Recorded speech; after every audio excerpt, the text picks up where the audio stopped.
Hey, welcome to the 288th episode of Just Shoot It, a podcast about filmmaking, screenwriting, and directing. This episode is brought to you by patron Lala Halsema. Thanks, Lala. I'm Matt Enlow. And I'm Oren Kaplan, and today you got just the two of us again. You're in for a treat.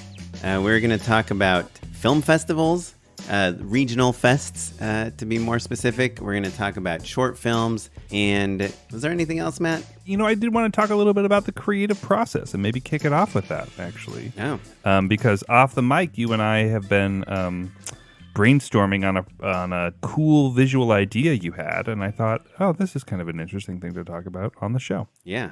And kind of dovetails a lot of the different things that we've both been experimenting with and talking about on the show. Basically, you had this idea, this cool kind of like visual thing that you were trying to figure out. You screen shared it with me. You were like, oh, check out this cool thing I'm working on. I had some opinions. We kind of threw things back and forth. And it's been super fun, right? And I think mostly you've just kind of been able to run solo without anybody's help. But I feel like talking about it maybe helps you solidify your opinions a little bit more, even though I think we disagreed on the approach a little bit.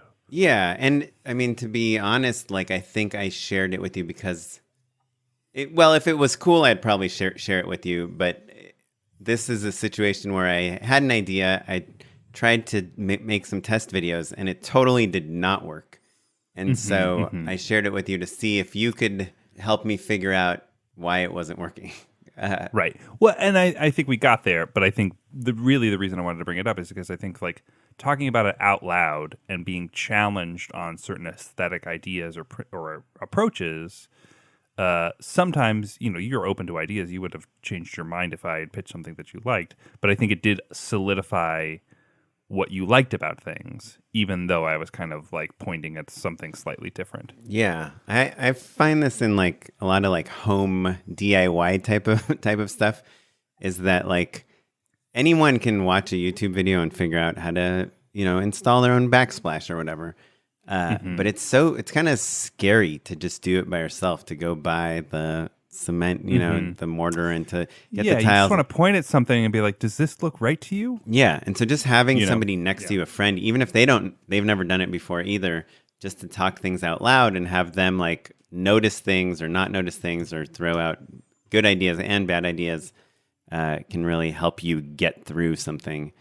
I wonder if there's like, you know, there's these like auteur directors like a Wes Anderson, like, I wonder how much they sit around and get pitched ideas, like artistic ideas, and how much they change their mind based on things. Well, I mean, Wes is an easy example.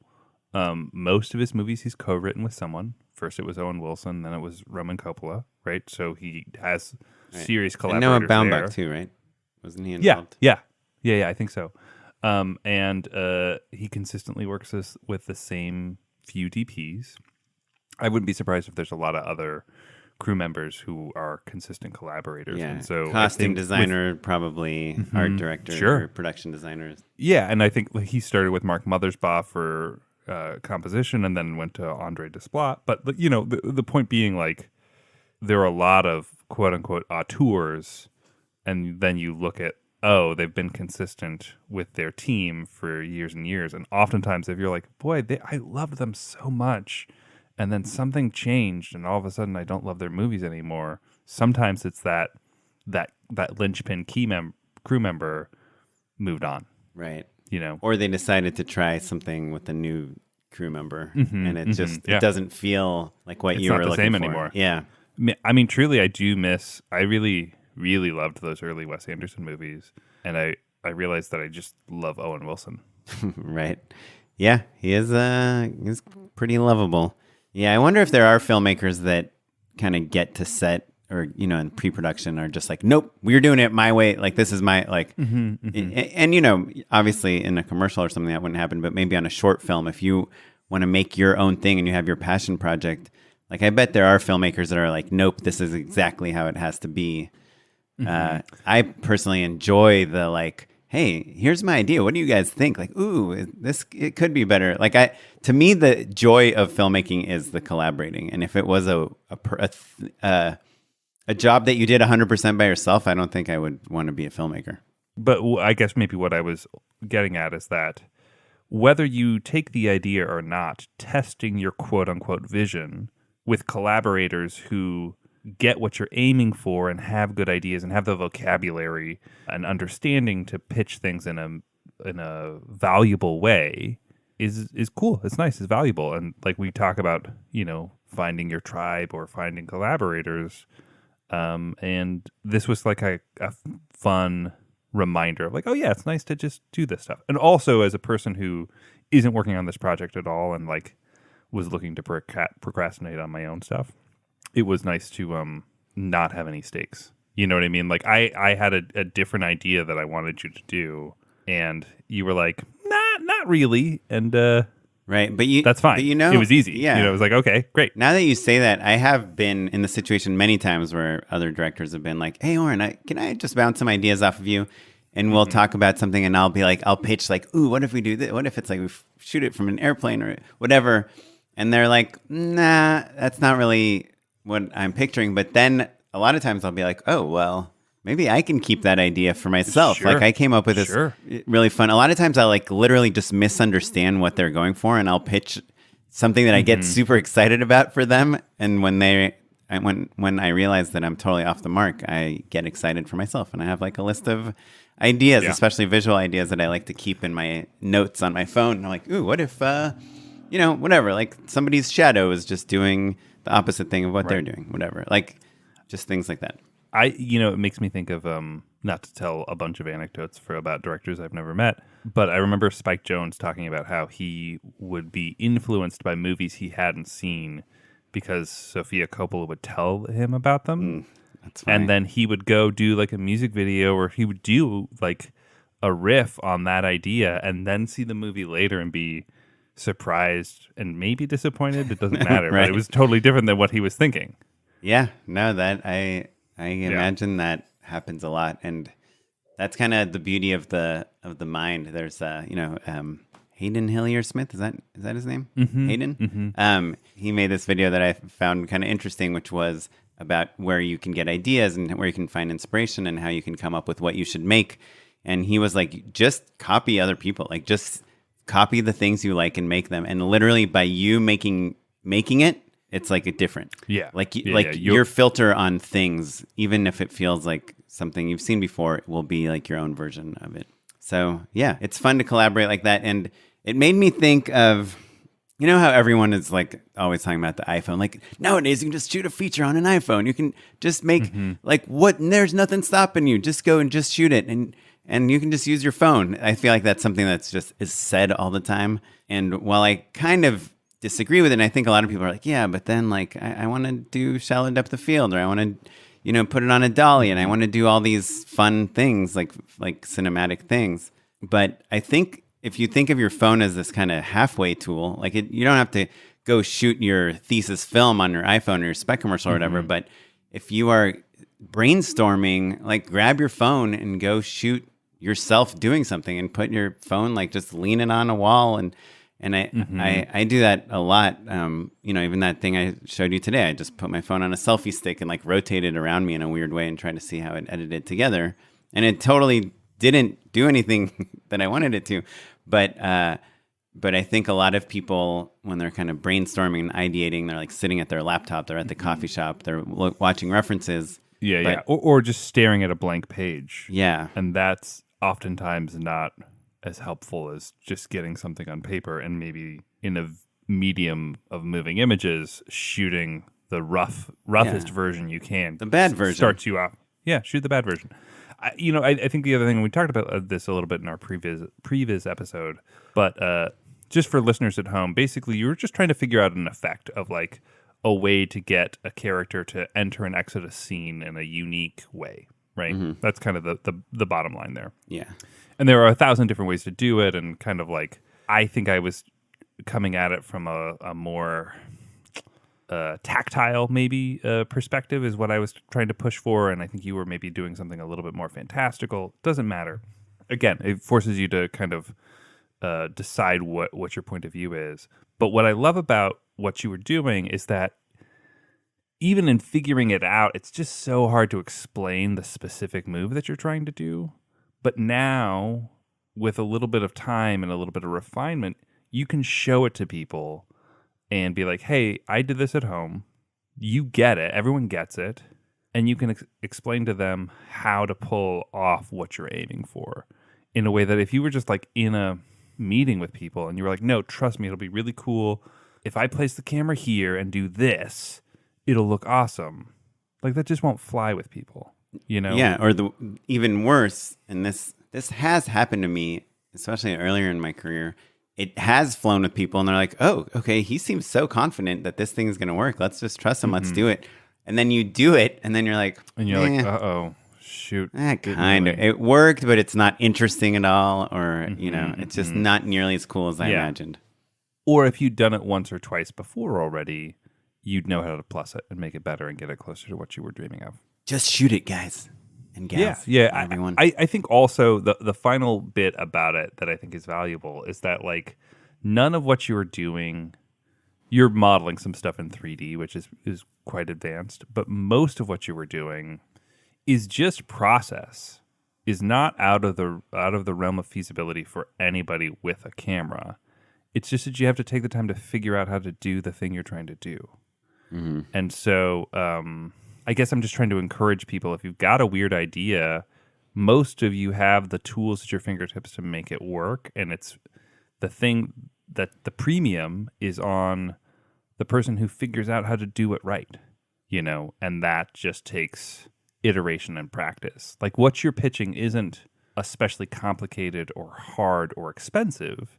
It's just that the workshopping is the thing that you're investing in. Yeah. I'm curious, actually, you had kind of a similar thing recently. You had this shot where you wanted a character to throw a set of keys to another character, and the camera pans kind of in slow motion with the keys as they fly across the location in the air. And you filmed some keys spinning on a green screen, just with your Blackmagic 6K Pro, which thank you, Blackmagic, for sending that to us. And then you showed it to me, and I was like, whoa, did you get this like from a stock footage site? This looks so good. And you just shot it like literally in your apartment, and then you went to set and you had this whole setup to shoot it again. I'm curious if the stuff you shot on set was any better than what you shot at home, because sometimes you shoot it at home and you're like, oh, this could be way better. And other times you're like, actually, what I did at home was better than what I did on set. It was better. Yes. Yeah, it was better. But only slightly. It was just that the circumstances were right. Like the lighting setup made more sense. We had lights and people to kind of execute things. But like, was it drastically different from what I did in my apartment? No, not drastically different.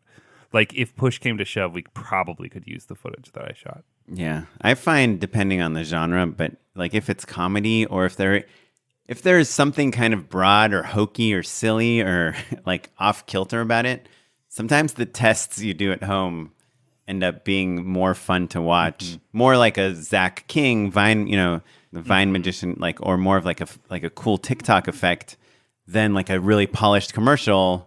That you're like, yeah, that whatever. You got a visual effects team, they did that thing. It's not that impressive, but it looks pretty cool when it's on a handheld device, just in somebody's car while they're driving. Or something. Yeah. So yeah.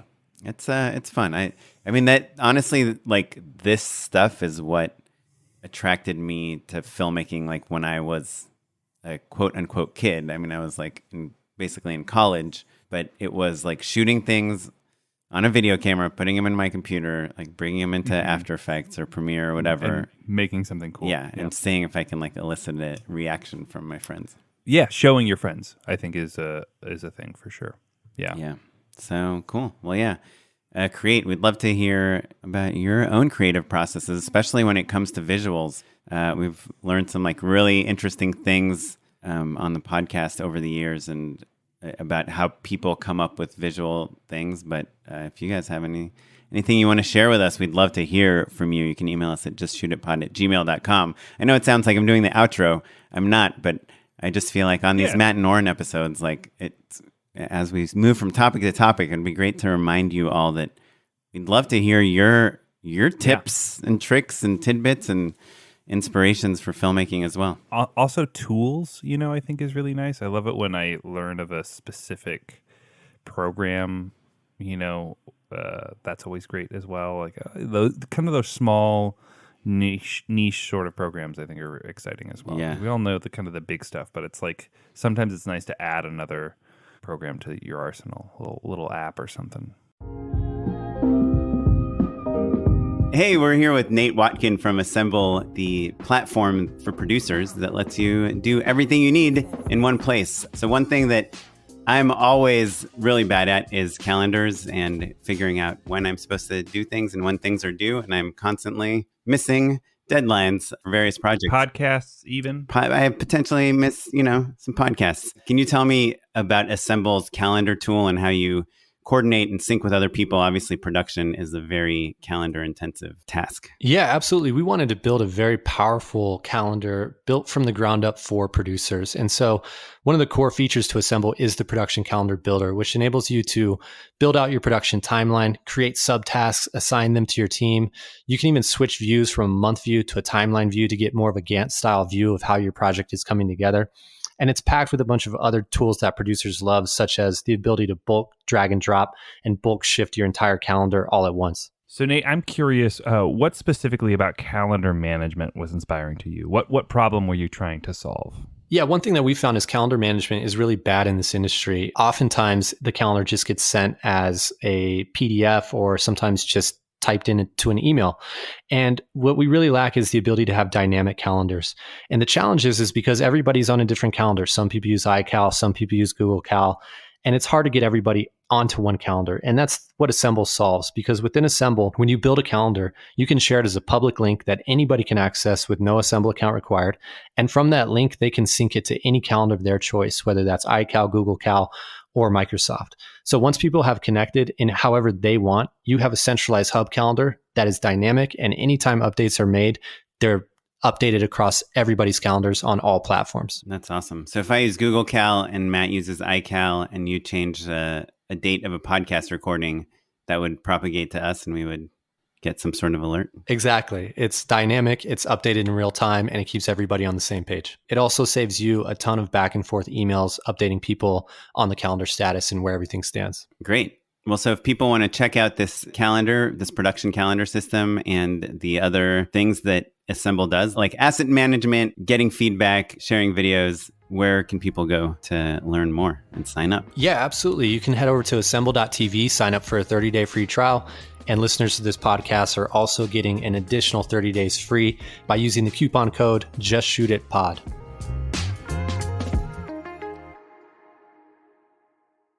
Speaking of creative tricks, and I'm totally going off script here, but probably the most mind-blowing thing I've seen in the last month was a post from Jordan Brady on Instagram where he showed how he prints furniture, two-dimensional versions of furniture that he wants to use in a shot. Did you see that? No, that's dope, though. I love He that. had this shot that I think he was doing a montage of all these different shots, and one of them was in this doctor's office, but he knew that it's only going to be a wide shot in this doctor's office, and it's going to play from one angle, and he wanted, to have all these, like, tables and shelves and different doctor things, like those metallic rolling drawers, and I think from a resource or budget or time, for some reason, they couldn't furnish this entire doctor's office. So they just brought in the chair that the patient sits on, like a real doctor's office chair. But then he had the art department print, he knew what angle he wanted to see these things from. So he got pictures of them from the right angle. He had them print them on like foam core. And he literally just stands them on set to camera. And it looks real, like if you look at it, you're like, "Yep, that's so this good. person's in a doctor's office." And it was kind of a stylized set as well, so you weren't like looking for like so carefully at the shadows and all the things. But Right. It's just a moment. but yeah, and that's I'm sure like an idea that he probably tested out on it, with his handy cam, and then did it. So anyhow, okay, let's move on to our next topic: regional film festivals. That's right. Regional film festivals, baby. So, Matt, tell us what you consider a regional film festival. Sure. Yeah, I don't know what the rule of thumb is exactly, but I think that there's, festivals that are the big marketplaces, the kind of like those, your Sundances, Torontos, South Bys, etc. Like kind of the big ones. And then there's a lot of like second tier festivals and third tier festivals, oftentimes that are kind of what's like a second tier. Like, would you consider like LA Film Festival or AFI or like New York or San Francisco? Like, yeah, I think for instance, I was at the Breckenridge Film Festival, which is a charming, wonderful festival in a ski resort town, Breckenridge, right, outside of Denver, and that to me is like the perfect example of a regional festival. So that's like a regional. What about Nantucket? That one's kind of famous, right? Mm-hmm. Yeah. And I would. It certainly is. What about Palm Springs Shorts? Mm-hmm. Palm Springs Shorts. I love that festival. It qualifies you for an Oscar. Yeah. I think that's what they're famous for. I really am very fond of that one. But I would say, I would call that a regional festival. Basically, my definition would be anything that's not. You're not selling a lot. Not a major marketplace. Exactly. Yeah. So I think that there are plenty of people out there who would look at a festival that's not a marketplace and be like, well, why bother? Right. Like it's not right. My agent doesn't care about whether or not I won best comedy at the Breckenridge Film Festival. So why should I? Right. It's kind of the thing that I wanted to talk about. And there's a handful of really great reasons, actually. Basically, I want listeners to walk away with an understanding that film festivals aren't only about sales necessarily, and that there are a lot of very tangible ways that you can advance your career attending these other festivals, basically. There is kind of this third type of film festival, right, which is like more like topic specific, like a Fantastic Fest or Outfest or like Black Film Festival or...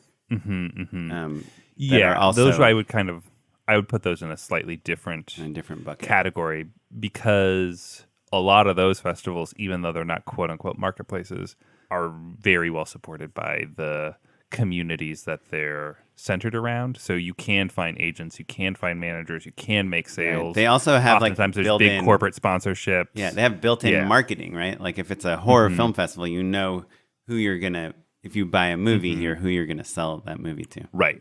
Yeah, exactly. So like, Fantastic or Beyond or Fantasia, those are all meaningful marketplaces, even though they're not, Sundance Next or whatever. Right. So what I'm talking about is like, a film festival in a resort town. I'm talking about going to Ojai. I'm talking about going to Breckenridge or Durango or, Maitland, Florida. That's where the Florida Film Festival is. Sure, there you go. I mean, Oren, you with the Hammer, you guys toured a lot, right? And like you played some big fancy festivals, but you also played some smaller ones as well. Yeah, we did I kind of feel like the quintessential California second tier, like solid second tier, undeniably second tier is the Newport Beach Film Festival. Sure, and it's a great festival for sure. Yeah. We played Florida and Miami film festivals, and which were both very different from each other, and both super fun. We played Napa Valley, which is just all they care about is wine. I mean, it's just like so insane. They really do only care about wine. I've been to Cleveland a couple times. I love Cleveland. Yeah, that's great. And that's an interesting one. It's almost like not like a blue collar film festival, but like the people there are more interested in watching the movies than talking to the filmmakers, I find, which is like a plus and a minus. Like the people like the movies. Napa Valley, they like go there for the wine, and they like might catch a movie and stay awake through the whole thing if you're lucky. And they go for the parties. And what's the one at the Ace in New York? Tribeca.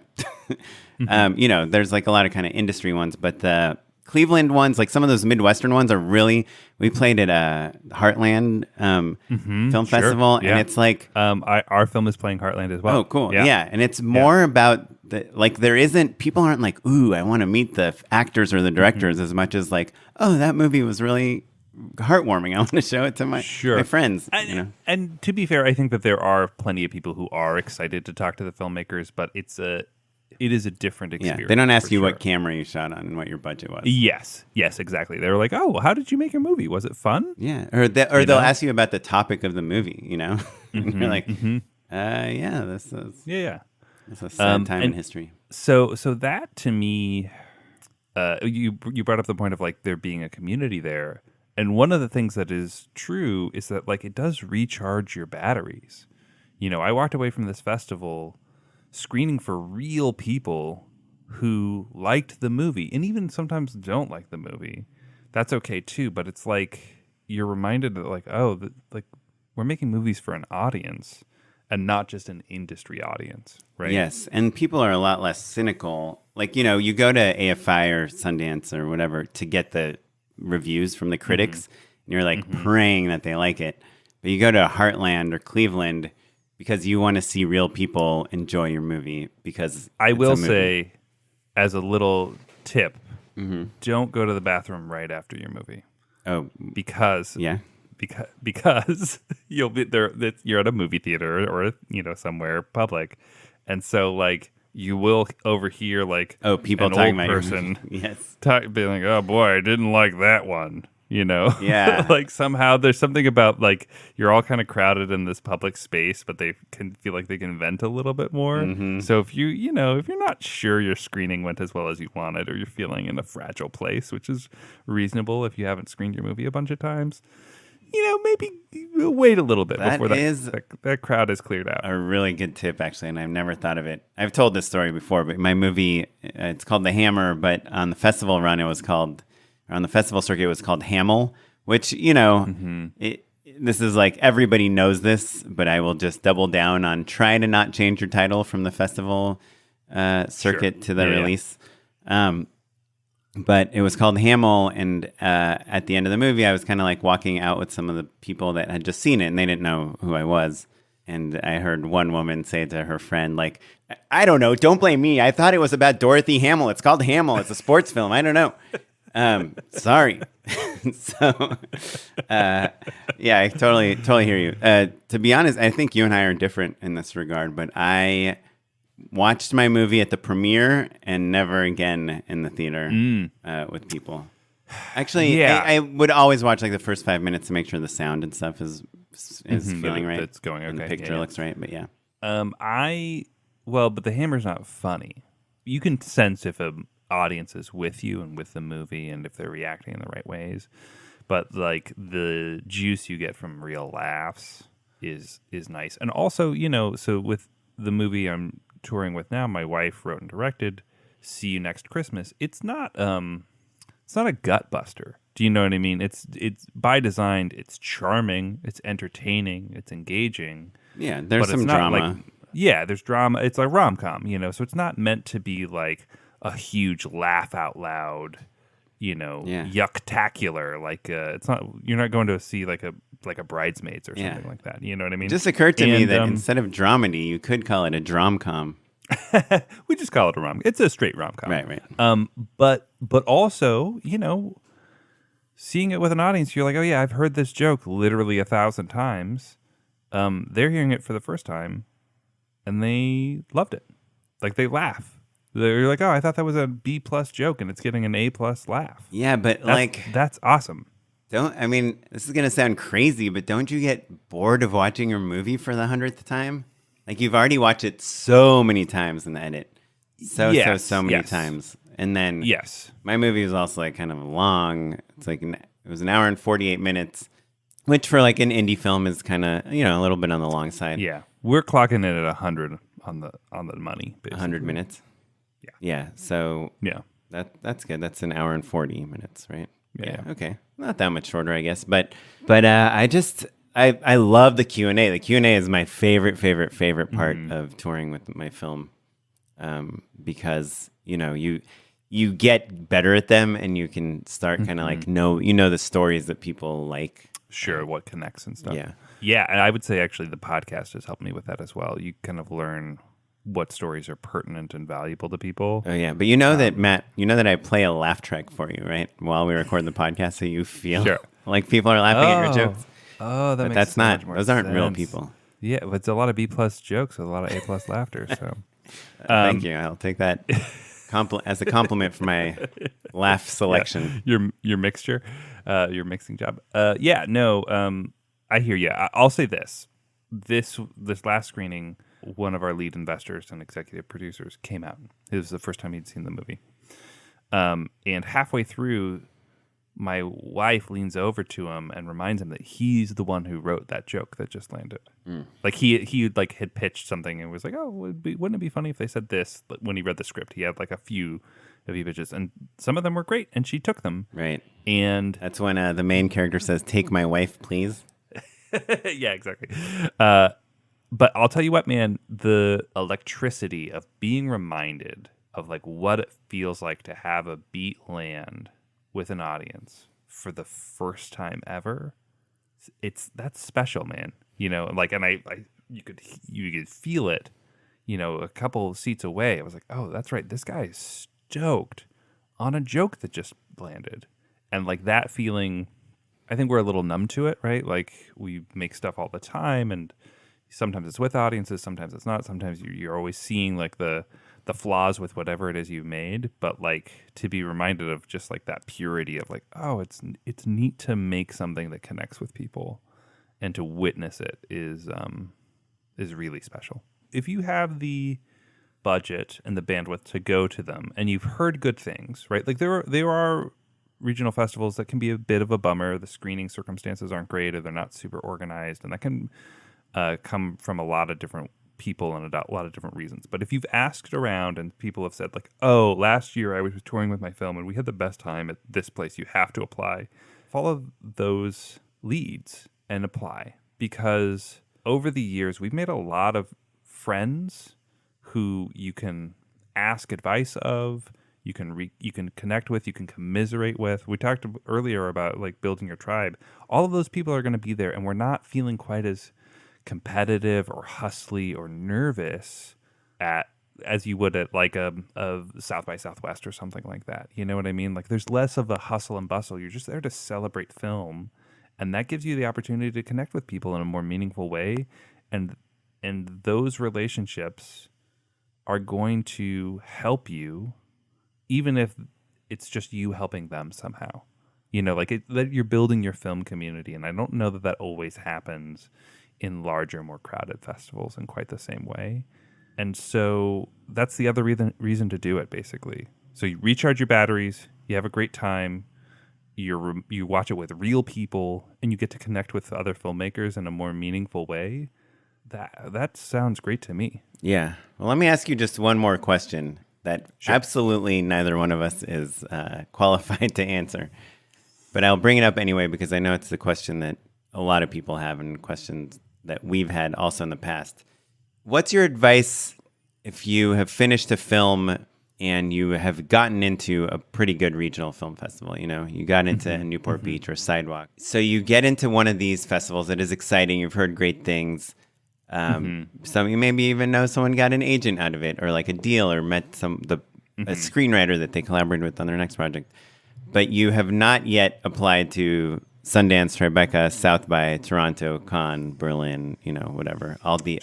You're saying, should I hold out your world premiere for one of those bigger festivals? Yes. Yeah. And well, the and good does news it is matter? Sundance, you hear about first, right? Well, it depends when you finish your movie.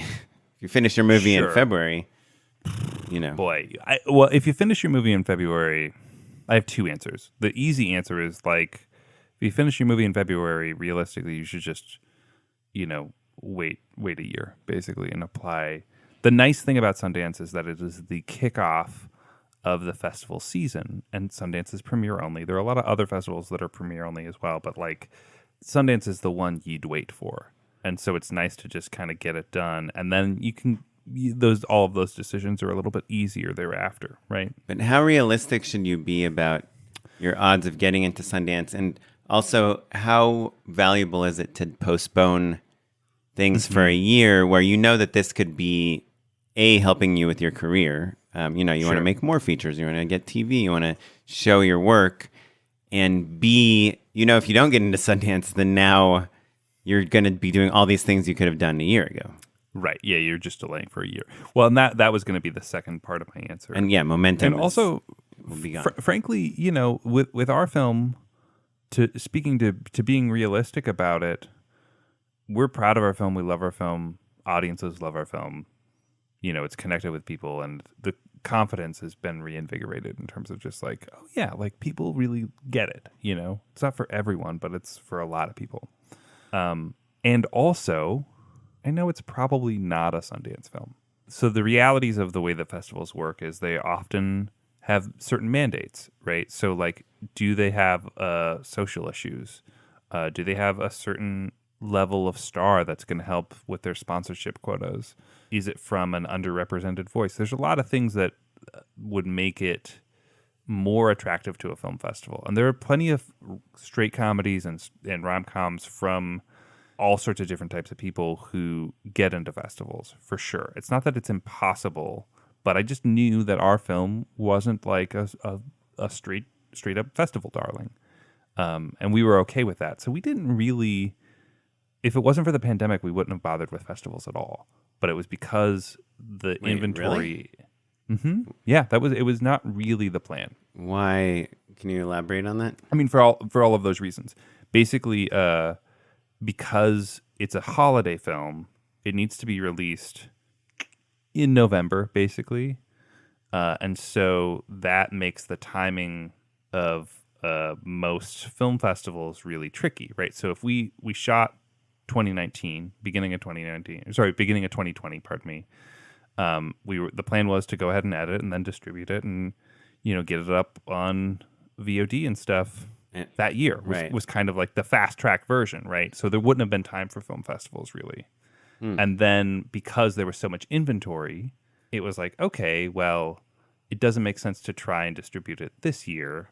So we'll go out to some of our favorite places that we have connections. Maybe we can get a waiver, kind of that history of touring with films, and call on our favorites basically, and do like a shorter thing that we can kind of maybe build some heat and some buzz and some, we always pass out like a clipboard with like people to write down their email addresses so that if they love the film, they'll get an email when it's up and released and stuff, which is actually, I think, a really valuable and powerful thing to do. And I think cribbed directly from our friend Liz Manischel. But yeah, so to answer your question, you do need to be realistic with yourself. And just because you don't premiere at a big festival doesn't mean you don't get distribution. You just have to be smart about where you fit into the marketplace, and that you can spend a lot of money on festivals you're not going to get into, and you could probably spend that money on marketing instead, and it would probably be a better use of your money and time. Yeah, I will say just to serve as like it's not really a counterpoint, but like another thing that I've noticed. We premiered my movie at AFI, which is a pretty good festival. They don't have a ton of movies, and they do premiere actually real like Hollywood studio films at that festival as well. Like my year, the Black Swan premiered there, the Darren Aronofsky film. There was a bunch of like really good films, and also some not so good films that premiered at my AFI. And all those filmmakers are there, and it's like right in the heart of Hollywood, and it's really kind of glamorous and glitzy and fun. You get to do like step and repeat, and Getty's there, all that stuff. We actually kind of knew one of the programmers at Sundance, and we asked him what he thought of the movie, and he liked the movie. He said it doesn't feel that Sundancey, but because it's like a unique version of that movie, there is a chance. He thought it was like, well made and good performances and things. So, it was like a 50% chance is what we felt. And we really said like we could go to AFI, we could be kind of like the big fish in the small sea, because the belle of the ball, right? Yeah, because in terms of indie films, like they have their a bunch of films that already have distribution there. And then they had like literally we were accepted into this program called the Breakthrough Program, which is like the section for films that don't have connections to the festival. And there are only 6 movies, and Ava DuVernay had a film in that program also. And so we were we knew that like we would get a lot of press. We'd be in LA, we'd be in Hollywood. All our friends could come to the festival, and like we'd sell out for sure. And so we ended up choosing to go with AFI, like the one in the bird in the hand, whatever. Bird in the hand. Yeah, I think that's right. So since then, I do feel like people that have even had a short at Sundance 9 years ago. It is have a more slight meaningful, sure. leg up if you literally know nothing else about them other than they're a Sundance filmmaker. Like there is something like you could, and we won AFI, we won the audience award at AFI. So even though it's like, I at the time felt like this great accomplishment, we got distribution, we did, the movie did fine. I still feel like now, 10 years later, even 2 years later, like being able to say Sundance, and I've had friends that had films at Sundance that I actually didn't even probably belong at Sundance. But because they had a Sundance film or just like a short. Sundance is like a... right time. It's a badge of honor. Yeah. I would agree with that. I'm saying it, everyone will tell you it doesn't matter, and I'm saying it actually kind of does matter. I don't know who says it doesn't matter there. Well, the people that you're crying to, where you're like, I didn't get into Sundance, I didn't get into Tribeca. Sure. Then those people will tell you that it doesn't matter. Yeah, no, it matters. It's helpful. I guess the flip side of that is that there are plenty of people who will tell you that these small regional festivals no one's ever heard of don't matter. People will say that to you for sure. Agents will say that to you. Well, yeah, they don't matter Big to shots. them. Right. And that is true, that an agent doesn't care that I won Best Comedy at Breckenridge. They don't give a fuck. Yeah, and bringing it up maybe makes them roll their eyes and makes me lesser in their eyes somehow. Perhaps, depending on... I'm painting agents with a pretty broad brush here, so that's not fair to all of them. But what my point is that to the rest of the world, people don't know the difference between AFI and Breckenridge. And it is nice to be a big fish in a small pond, and depending on where you are, where your movie lays in the ecosystem, sometimes a regional festival is a good opportunity for you to be that big fish, right? To win an award, and I think there are there's a halo effect around that. Winning an award does give the film validation that just somebody else thought it was good, And there are tiers, right? Like certainly saying you're a Sundance winner is way better than saying you're a regional festival winner, but that doesn't make it not worth your time, I guess is what I'm saying. Correct. Yeah. I do think what you're saying about like having fun and like soaking in the moment. A victory lap, man. Yeah. You worked so hard on your movie, right? Yeah, and you can go to Philadelphia Film Festival or Florida Film Festival or Breckenridge, just you, and just go do whatever you'll be invited to do. You'll meet people. You can't do that at Sundance. Sundance, you got to get the publicist. You got to get this. You got to remix the film. You got to start like investing all this money into your film and your people and drama and like who owns what. And at the end, there's still a good chance you won't sell your movie. Sure. Yeah. So they kind of serve different purposes. It seems like is the conclusion I'm coming to. 100%, and I think that they're both valid, I guess is what I'm getting at. And so and that's not to say that there aren't bad festivals out there. There are, but ask around, Yeah. And the more established you are, and the more relationship you build with those different festivals, the easier it is to get into bigger and better festivals, and your name gets out there, and people have heard of you, and all of that stuff is incremental. Like I think of Amber Seeley, who we talked with a few weeks back. She really stands out as an interview that I think is special, in that she's just like, she took it one step at a time and has a multi-million-dollar movie in the theaters right now, and like just put in the work, put in the time, and that's kind of part of what this show is about. Yeah. Is those incremental steps. Now, I know I told you that I was asking you my last question, but I have a second last question. Yeah. Do you think regional film festival, you're kind of at the beginning of your career, you get into whatever, Nantucket, you live in LA, and it's your short film, and they're not going to pay to fly you out. They're not going to put you up, but you're invited to come. Yeah. Do you spend your own money to go there? How important is it? So part of that question is like, how much money do you have? Are you an engineer and you that's your day job and you're making movies on the weekend and stuff? No, you like PA. Let's say you make okay money, or maybe you're an editor in house at BuzzFeed, okay, and you're short got into Nantucket. That's perfect. Yeah. Great question. You're short got into Nantucket. Yes. So there's a handful of variables there.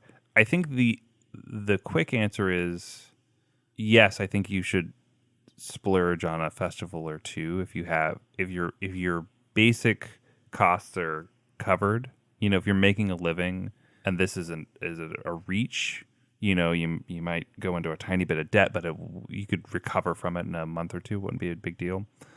Yeah, I'd say go for it. But that's a privileged statement, But I think that, look, if you live in LA, flight out to Nantucket's different than driving out to Phoenix, or there are a handful of festivals, especially these. So that's another thing about these regional festivals. They're all in towns that have an infrastructure for tourism, right? Like the reason that the Ojai or Breckenridge is such an easy example. That's a ski town at the beginning of fall, right? So like it's their off season. It's still beautiful. We as short filmmakers, we went with Chrissy's film Killed in Action. We got a room for free. They comped us a room. So like ask around, see what sort of waivers there are. Heartland, we've got a festival or we've got a feature. They don't have the budget for rooms. And like that's each of them is going to be different, right? Yeah. And so that's going to be the big Isn't that the determining festival factor. that gives the $100,000 award?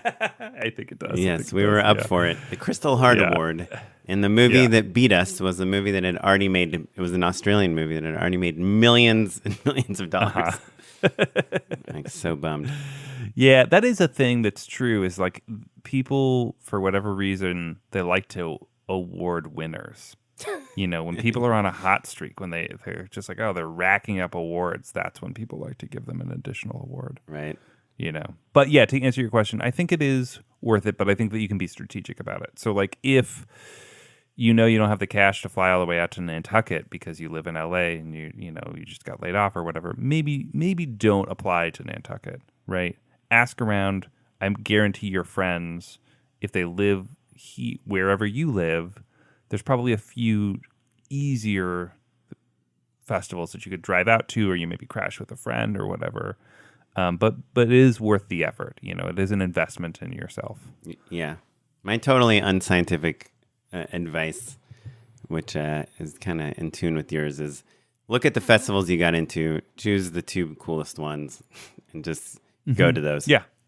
I think it gets trickier when people are mid-run and they haven't heard back from everyone yet. Right. That's when it's a little bit harder, and you're playing a little bit of a guessing game. And if there is a festival that's in your hometown, 100% go there, because 100%. And you can tell the quarterback on the high school football team to go fuck himself. Your short is playing at the Poughkeepsie. That's right, and he's festival. like, "Yeah, I'm a board member. It's like, I own this. That's why movie you got in." Yeah. Well, cool. Well, so Matt, it was great chatting with you about festivals and about the creative process, but I'm wondering if you have just one more moment to give us an unpaid endorsement. Unpaid endorsement. So my unpaid endorsement is slightly misleading because, in a sense, we were paid in a camera. Basically, we had a sponsor. We're still giving away Blackmagic gear here and there, but you wouldn't endorse it if you weren't into it. 100%. That is true. So they gave us a Blackmagic 6K Pocket Pro, and I haven't owned a camera in a long time. I'm staring at like a Canon T2i for camera heads out there. That's a pretty old camera. That was like the last camera I bought. Mm-hmm. I've been using a TI-85. Yeah, it is like that. So it's a great camera. Everyone knows how great the images are, how small it is. Form factor is great. It's totally affordable. There's a lot of reasons to love that camera. But the thing that I realized is the thing that is extra special to me about it, the mind-blowing moment that I had with it, was that it's got a nice big touch screen on the back. And what that has facilitated is an interface that is utterly intuitive. We're talking about the Blackmagic camera. The Blackmagic. Yeah. So like I can just, point at the thing that I'm trying to do. All the menus make complete sense. And as a result, the barrier between me trying to figure out how to use the tool and getting the results that I'm aiming for has broken down significantly. It feels like I'm using my phone, basically, but with all of the kind of extra pieces and the control that you expect out of a DSLR. Basically, I can manually focus things. I can adjust the ISO, all the stuff that normally a camera you can do. And so to me, the thing that I love about it is just that like it feels effortless to control the camera in a way that I don't have to think about. And so that's special, man. That's great. Like even the cameras that I've loved, they're a little hard to navigate, or you have to dig through things. You have to think about it for a second. And this is all just, again, because we have a little bit more real estate on that LCD screen and that it's touch rather than like turning a wheel or whatever. It's been a game changer for me. It's been really, really wonderful. Yeah. And the picture quality is like insane. Incredible. Right? Yeah. Especially given the price of the camera, which is like less than $3,000. I think it's like $2,500, and it's like shoots raw. The dynamic range, the color, man. It's just like so amazing. I'm always jealous of people like film students, but now I'm truly jealous. Like, there's not a good reason for people to not have one on every dorm. Yeah, and you could make like a movie that plays in movie theaters, like with that camera, like big budget commercial. I mean, it's really great. I have the Sony A7S III as well. I've played with both of them, and I love my Sony for a lot of reasons, but that you can't argue with the picture on the Blackmagic. And you hear my point about like the intuitive, just the menus. Yeah. Anyone can use it. It's really anyone. It's the best. If you best bang if you for the know, it's awesome. So that's my semi-unpaid endorsement. Yeah, Oren, what you got, buddy? Well, so this is going to be annoying to some people because this is not something that's accessible to everyone, but I happen to live in a neighborhood where you can get fiber internet, and it is so great. But I'm going to tell you real quick the story of getting it installed because it actually wasn't very easy to get it installed. I called AT&T. I heard from actually a previous guest, Eric Kissack. He's just editing this new show. It's like a biopic about Tommy Lee and Pamela Anderson. Oh, cool. For HBO. Awesome. Yeah. And I was like, how are you editing from home? And he's like, I just upload, download. I was like, isn't it slow? Like uploading, all these like giant ProRes files or whatever. He's like, I've got fiber. I was like, oh, I should get fiber. I checked it out. I had Spectrum cable. I was like, oh, the fiber is actually $10 cheaper and it comes with free HBO, which I'm already paying $15 a month for. Anyhow. So I'm like, I'm going to switch to AT&T. You got me so excited they don't have it in my neighborhood. I know, it sucks. And also, I know we all know this, but like AT&T now, they'll give you like $1,000 off of like an iPhone. So anyway, I was a Spectrum person. Now this week I'm an AT&T person. But so they send out the tech. It's so easy. They're like, yeah, we'll send someone there on Wednesday, whatever. I call on Monday. I'm like, awesome. On Wednesday, I'm going to have the fastest internet. It's going to blow my face off. And the tech comes and he's like, there's a pole. We live in LA. Like all the fiber wires, in newer cities, they're all underground. But here they're all in the air, like going on these poles, like electric poles from house to house. And I had to go to a meeting and he tells my wife, he's like, yeah, I climbed the pole. There's no connection for fiber at your house. I'm sorry. My computer says there is, but there isn't. So I'm going to take off. And I had his phone number and I texted him. He's like, yeah, they're going to send a tech. And I wait a week and another week and nothing's happening. And I'm texting him like, what's going on? He's like, sorry, I guess they have to like install these things, cut all these trees. They have to, basically it turned out like that I was not going to get fiber. So I called AT&T again and started the whole process over. And I had a tech scheduled to come here. And I tried to do it at a time when I was free. I had a really busy week. And he shows up and, I am sure I am not going to let this man leave my house without fiber connection. So he comes. I'm like, before he comes, like I'm talking to a friend. He's like, why don't you use your drone to find the fiber connections in your neighborhood? I'm like, oh yeah, because I was climbing these light poles and everything and being dangerous. And so I fly the drone around, and I really can't find. By the way, I'd already like cut all these leaves away from my light pole. I can't find the connector, and I do all this research what it looks like, and I fly 2 houses over. I can find one on one side, and 2 houses over the other direction. I find one on the other side, and I'm like, okay, so we do have fiber here, and there's something that says AT&T on my light pole. And so when the tech comes, I tell him like, hey, we don't have it here, but I think it's 2 houses down. Long story short, he's like, well, look, the good news is you do that. You're right. That is your connection. It's like literally like not the next house over, but it's a house past that. But the bad news is like that's too long of a cable run. Like I'd have to run it through all these trees, 30 feet up in the air. Like there's no way I can do it. I'm sorry. I'm gonna have to. He's like, I don't want to cancel this order, but I'm gonna have to cancel the order. I'm like, listen, Juan, like you and I are gonna do this. With that attitude, you're never gonna install fiber anywhere. Like let's do this. I will help you. You're gonna want to hire me to be your assistant. And he's like, okay, bro, let's see what we can do. And we go. The triplex where the actual access is, like, it's a whole long story of how we even were able to access that yard. But we accessed that yard, and I'm like, okay, dude, I have casting in like 2 hours. Let's just go to my house. Let's bring the cable, and let's do it. And he's just working in slow motion. And long story, slightly shorter, I ended up pulling all the fiber. Like, I climbed on the trees. I climbed on the roof of all these houses in my neighborhood. I called my neighbor. I was like, I'm going to be in your yard, dude, just so you know.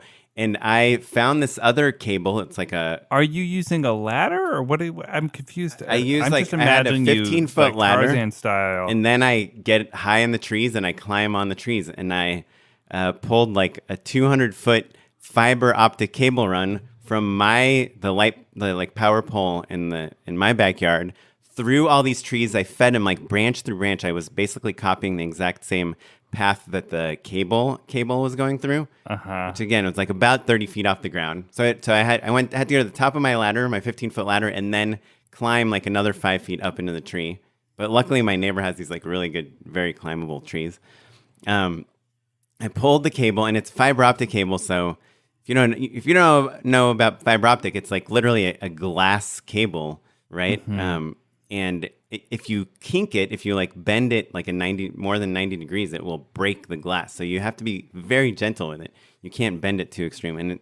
And 200 feet of cable is like you're carrying a lot of cable, but I did it. And I thought this guy was going to help me. I thought we were going to be a team, but this guy, very, very large man, no way he can climb these trees. He can barely get up my light pole that has handles, and it's like he's got all the tools to do it. So I pulled the whole thing all the way 3 houses down to the neighbors. He climbed up the pole and connected the side of the fiber. And then when we got back to my house, now I have casting in like half an hour. He's like, yeah, let me work on this. In the meantime, the whole time he's calling his boss like every 5 minutes, like, yo, boss, it's going to take forever. And I hear him on the roof like, oh, what the fuck, man? Why am I doing this? Like, he's just complaining. Yeah. And so I just pulled it from the light pole to the roof of my house. And then he he connected it to the side of the wall or whatever. But then this man was too big to fit under my house in the crawl space. And I wanted to like bring it into my office. So I go in the office, I get the drill, I do everything. I'm like telling my wife to like knock on the floor in the house so I can hear it from underneath. And with like 4 minutes to spare before my casting, I have the whole line run. And then I go into my casting. I'm just filthy, just sweat and soot and leaves in my hair. You've been on roofs and under houses. I do like this 3-hour casting where I have to talk the entire time. And I do it outside because this man is like working in my office to connect the modem and the router and stuff. And then, like, about halfway through my casting, my wife comes over and she just has, like, the Wi-Fi network name and the password. And I type it in, and it's, like, everything. My casting gets so much better. Everything is just great. And then I came inside, and I connected my iMac with the Ethernet cable to the router. And, dude, before I was getting, like, 100 down and between 2 and 3 megabits up on Spectrum, with like an insane lag, and now I have like 950 down and 950 up, and I can like my Dropbox. That's the thing about fiber like up. Butter, You can shoot like for 100 hours on your Blackmagic Pro 6K. Put it on your hard drive, and it'll be up in the internet like faster than you can copy it to a hard drive. It's so blazing fast. And I'm so excited, and it's cheaper than my cable internet. So if you are in an area that has AT&T fiber, highly recommend it. If they tell you you can't get it, but you know that it's nearby, if you've flown your drone, 2 houses down, like just have them come over there and just cajole them. Just shoot it. Yeah. Just shoot it is not responsible for any injury you may Just cable it while climbing on your neighbor's ruse. And I'm like, this but, this guy should be thanking me. He told me it was it's like he was unaware that I did the entire job. But he was like, this is the longest run I've ever done by myself. I'm like, are you insane? You did not even climb up anything except for one light pole. Anyhow, if you need fiber installed, give me a call. my new gig. Well, I do, but they don't offer it in my neighborhood. Well, maybe if they offer it 1 block away, we can make it work. Yeah. You can follow us across all social media at Just Shoot It Pod. You can visit us and learn about all the things that we talked about at justshootitpod.com. Tell your friends about it.